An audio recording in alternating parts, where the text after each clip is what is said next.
Advisors are still asking many questions about ETFs. You can't narrow it specifically to one question which covers all ETFs, because you have a range of index ETFs that are, replications of standard benchmarks, and then you have other ETFs which employ leverage to increase returns, or inverse ETFs.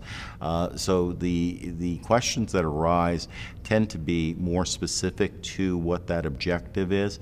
I would think the only one general question that applies to all ETFs is, if I see low trading volume in an ETF, does that mean illiquidity? Does it mean that it'll be difficult for me as an investor or as an advisor to be able to get good executions?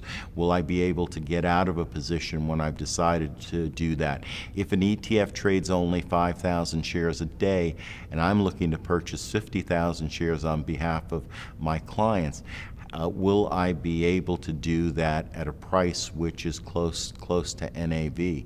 And the answer is yes. I mean, because if you look at the liquidity of ETFs, it's not just measured by its trading volume, it's the trading volume of the underlying basket within an ETF.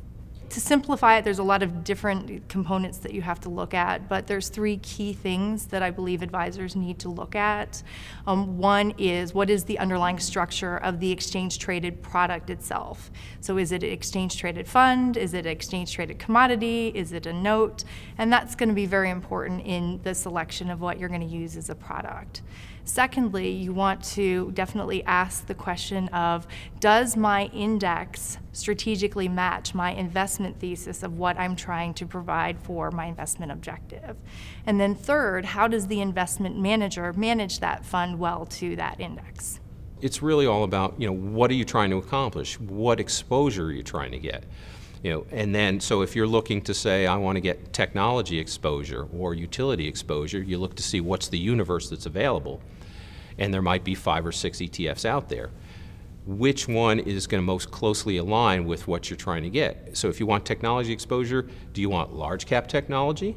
Do you want small cap? Do you want something that's focused on software companies or hardware companies? Because the index construction methodology is going to be different, and that's going to mean different exposures. After that, if you've found that there are a few that are very similar to what you're trying to accomplish, then certainly people would look at things like expense ratio, the performance track record, the typical things that investors look for in any fund type of an investment. The biggest change in ETF investing is that you've seen more of a migration. I mean, the initial folks that were investing or using ETFs were more from a trading orientation. It was the evolution of ETFs were developed by a stock exchange, the American Stock Exchange. What you've now seen evolve is that they have become core investment holdings for investors and advisors.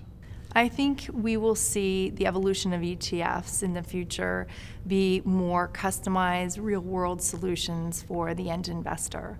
There's a great need. We see that most people need things like liquidity, capital appreciation, income, and risk management as regular tools and part of their portfolio.